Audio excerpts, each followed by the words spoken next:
Chandrasinhji ભાડવા study સર્કલના કારોબારી મંત્રી આદિત્યસિંહ ગોહિલ, આવતીકાલે પવિત્ર દશેરાનો તહેવાર હોય તો ક્ષત્રિય સમાજ દ્વારા ભવ્ય દશેરાનું શસ્ત્રપૂજન દર વર્ષની માફક આ વખતે પણ આયોજન કરવામાં આવ્યું છે.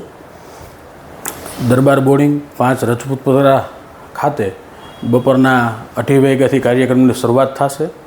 નેક નામદાર રાજકોટ ઠાકોર સાહેબ માંધાતાસિંહજી જાડેજાની આગેવાની હેઠળ સમગ્ર ક્ષત્રિય સમાજના રાજકોટ શહેર અને જિલ્લામાં વસતા ક્ષત્રિય ભાઈઓ, ક્ષત્રિય સમાજના અગ્રણીઓ, તમામ અધિકારીઓ ક્ષત્રિય સમાજના આ બધાની સાથે શસ્ત્રપૂજન દરબાર બોર્ડિંગ ખાતે થશે.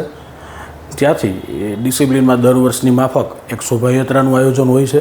તેના ભાગરૂપે ત્યાંથી અમે આશાપુરા માતાજીના મંદિર સુધી શોભાયાત્રા સ્ટાર્ટ થશે અને શોભાયાત્રા દરમિયાન ત્યાં આશાપુરાના મંદિર માતાજીની સાક્ષીએ પણ પૂજન અર્ચન કરવામાં આવશે. ત્યારબાદ રાજકોટ પેલેસ ખાતે રાજપરિવારની પરંપરાગત મુજબ અશ્વનું પૂજન હોય, વાહનનું પૂજન હોય, આ તમામ પૂજન ત્યાં થશે. સાંસ્કૃતિક કાર્યક્રમ યોજાશે અને ત્યાં અમારે શોભાયાત્રાની પૂર્ણાહુતિ થશે.